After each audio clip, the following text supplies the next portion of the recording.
Even though video games are a real respected art form now, that doesn't mean fans won't insist on messing about in them as much as humanly possible. A lot of this behaviour is easily explained, admittedly learned over years and years of repetition, to the point where it's as instinctual as pressing the right trigger to fire a weapon. However, there are a bunch of weird little tics and habits that all players have picked up that they can't help but do in just about every single game. In fact, we've covered 12 of them before, but they were just the tip of the ridiculously dumb iceberg and one of my first videos, so I sound about as enthusiastic as Scott does when listening to Rich talk about Roller Coaster Tycoon for the millionth time. I'm Josh from WhatCulture.com, and these are 12 more enjoyably dumb things gamers do that we just can't explain.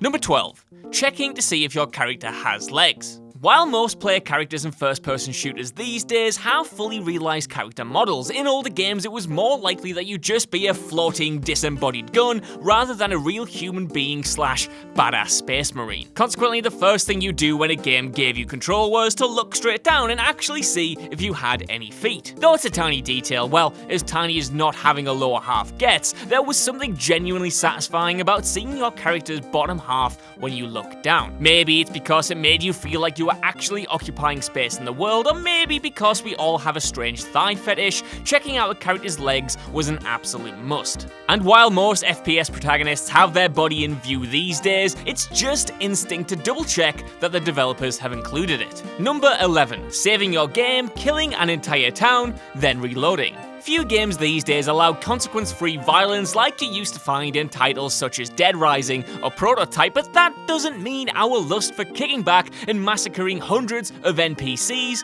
evil or otherwise, has gone away. Even gaming fans have to blow off some steam sometimes. The problem is, however, that going postal on an entire town and finally giving that one character you've wanted to slap all the way through a game a bullet to the head often comes with repercussions, be it losing morality, missing out on quests, or simply getting a wanted level that will negatively impact your experience going forward. Consequently, to remedy this, most players will create a new save and then go to town on every friendly NPC nearby, going on a killing spree and causing untold anarchy in the process. Once they've scratched that itch, they'll reload to before the snap, and it's like nothing ever happened.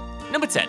Neatly organising your inventory. Whether you're the kind of person who obsesses over ticking off every little notification on their phone, or the type who doesn't give a crap and lets those little demons stack up, everyone could agree that there's little else in the world more satisfying than sorting out an in-game inventory until everything is packed together nicely. It doesn't matter how the UI is laid out, although games like Skyrim and the original Mass Effect seem to revel in making this practice as difficult as possible, you bastards. But making sure that you have everything in order, from your best weapons to those sentimental items you've kept since the early hours, is essential in enjoying the game to the fullest. For my money though, it will never get better than trying to cram as much as possible into your weapon case in Resident Evil 4. Freeing up enough space so you can fit that juicy rocket launcher in always made you feel like a stacking badass. Seriously, this has invaded my real life as well. I even pack goddamn groceries at the checkout conveyor belt like I'm packing Leon's suitcase. It's really as sad as it sounds. Number 9. Standing in fire. In the last list, I covered how you absolutely need to throw yourself into water to see if you can swim in a game, but another thing you just have to test out is whether or not the fire is simply there for show or not. Whether that's from a camp or the result of you scorching the area with Molotov cocktails, it's absolutely imperative to check out if the developers have put the time into making your character catch fire if they're stood over an open flame. For the most part, you absolutely will take some damage finding this out, maybe even getting killed entirely if you're particularly unlucky, but it's worth it to see if this detail is in there. It's kind of the gaming equivalent of your parents telling you to not touch the oven and then immediately sticking your todger on it, getting burned and never going near the goddamn thing ever again. No, that's definitely not a true story from my childhood. Number 8. Trying to speed up loading hallways. While games aren't technically full of obnoxious loading screens between levels like they used to be back in the good old days, that doesn't mean loading has been eliminated entirely. Instead of taking the control away from the player, developers now instead opt to bring their movement to a crawl as they walk through corridors that mask the game's limitations while it loads the rest of the level in the background. Unfortunately, for the most part, this is often more infuriating than being able to browse hints and check out some artwork while the title does its thing. Being brought to a virtual standstill, perhaps most infamously in Gears of War, where Marcus would put his finger up to his ear and start blabbling while moving at a snail's pace, is ridiculously limiting, and players will do anything to speed this process up. That often means abusing whatever control over your character the devs have left you with, jumping, rolling, or shimmying your way ever so slightly closer to the end. It probably doesn't actually speed things up, really, but nobody can say we didn't try. Number 7. Double saving, just to be sure. Though new gamers these days might not have to deal with this issue, older players still have nightmares about losing hours and hours of progress, either because they forgot to save or because one of their save files corrupted, seemingly for no reason. It was always a sibling. Like, trust me on this, it was always a sibling's fault. Just about everyone has a story about a game they didn't realize didn't have checkpoints and forced you to literally load a save when you died, only to realize that they never actually got around to it and had to restart a game from the very beginning. For me, it was Dead Rising. Seriously, screw that game to hell. Consequently, even now, with the knowledge that games usually autosave every 30 seconds, most of us can't help but manually save straight after just to double check. Hell, you might even double check the double check manual save just to be sure. No, it's not crazy, it's important, okay? Number 6, following the rules of the road. One of the most appealing features of driving games is blitzing around streets at 100 miles per hour like you're The Rock in the Fast and Furious. Hell, jumping into vehicles and tearing down the highway while trying to escape the cops in your tail is literally the reason GTA became such a massive cultural phenomenon. Why is it then that when given the chance, players will go out of their way to obey the laws of the road like they're playing Congested Street Simulator 2019 or something? Of course, no crazy person plays GTA entirely like this, stopping at traffic lights, obeying the speed limit, and staying in the correct lane. But you'd be lying if you said you hadn't spent at least 5 minutes trying to be the best goddamn driver you could possibly be every now and then. Even though games are a power trip, there's something so appealing about sticking to the laws of the road and just going for a chill drive. Number 5. Shooting NPCs to see what happens. It's no secret that gamers are curious and inquisitive by nature. As previously mentioned, they'll sacrifice their own body to make sure developers coded fire properly, and that extends to the potential punishment they can deal out to NPCs. Testing whether or not other characters in a game actually react to your actions. It's impossible to not hit, shoot, or stab one of the friendly NPCs to see if the devs have turned friendly fire on, and if you'll get in trouble for making their life a living hell. Sorry, Lydia, but you're just crap. The beauty is, though, it's often a game of chance. Some studios attempt to make everything reactive to the player. For instance, hitting somebody in Red Dead Redemption 2 will usually result in them chasing you on horseback and killing your entire family, while others don't care what you do with NPCs, and the characters will just stand there while you pelt them with eggs like nothing is actually happening. Either way, you've just got to see for yourself.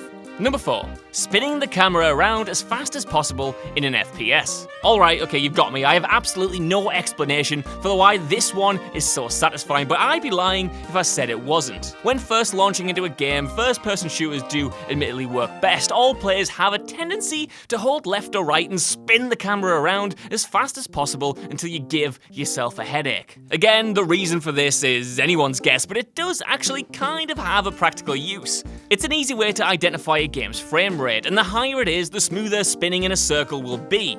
For console scrubs like me, that means something like Call of Duty is incredibly satisfying to spin around in, while Battlefield doesn't quite have the same feel to it. I'm kinda just pulling excuses out of my arse though, as it's a daft thing to try and quantify, and it seems even more ridiculous now that I've tried to explain it in words.